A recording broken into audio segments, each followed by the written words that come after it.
with Dan Weber after USC's 48-41 victory over the Arizona Wildcats. Is this how you saw this game going? Actually not. I didn't think either team would score that many points. I think it's kind of a leap of faith to think that, Matt Barkley's going to break the yardage record. Robert Woods could have broken the yardage record. To be able to, put those kind of numbers up and still have it be a 7-point game, come down to an onside kick, probably did not think it was going to go that way. Coach Kiffin was really positive and upbeat despite having 41 points scored on his defense. How do you think about that?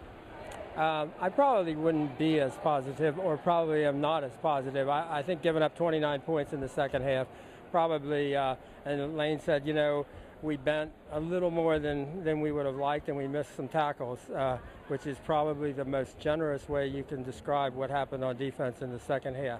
They definitely bent, and they definitely missed some tackles, and they gave Arizona a chance to get back in this game. You probably shouldn't have to score 48 points to beat a 1-3 Arizona team, even though they played a really good schedule. You probably should be able to put them away at home. When you get up 34-12, for example, you probably shouldn't have to just hold on at the very end. One of the positives from the defense, though, was TJ McDonald's 2 turnovers. And after last week, you saw kind of frustration in him with personal fouls and whatnot. Do you feel like his leadership really showed today? Well, I think it showed just because it got him off to a good start, and it got him off, with a lead that they didn't give up. And had he not made those 2 early interceptions, then you got to figure Nick Foles has played against 3 straight top 10 teams and hadn't thrown an interception all year. So that's that was a shock, I think, to everybody that USC got the 2 early interceptions. They still probably, were probably disappointed giving up 2 touchdowns in the first half after doing that. But they really needed that. Had they not done that, I think this could have been really an ugly finish. Do you think that Matt's record-breaking performance kind of helps get critics off his back who were disappointed with him last week and, those turnovers? I think without a doubt. I think it's the kind of, you have to have a comeback like that. I think that's what they're looking for. How do you handle, your first bout of adversity this year? And so he obviously, came back and handled it, really well. I think that's a gigantic plus for Matt, in every way.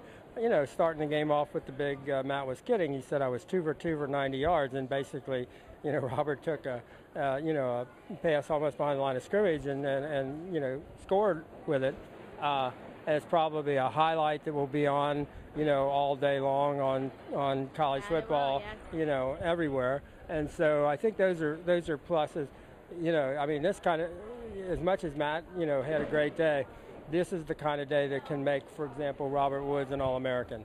I mean, you get out, like that. You break the 5-game record.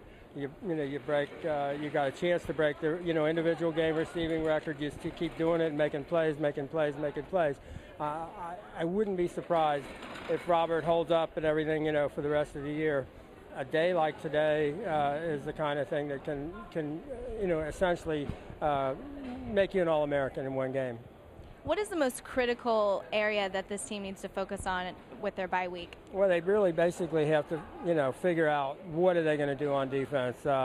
It's really not acceptable to keep, you can say, well, they didn't beat us deep, but when they beat you underneath that many times and you can't tackle on top of it, and I thought the tackling really broke down against the run today, and I thought that was pretty unacceptable as well. They have to tackle better.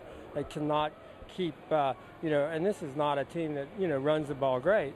And there were just an untold number of missed tackles, and it just didn't look, TJ said, we've got to prepare better. We can't be back on our heels. We can't be afraid to make plays.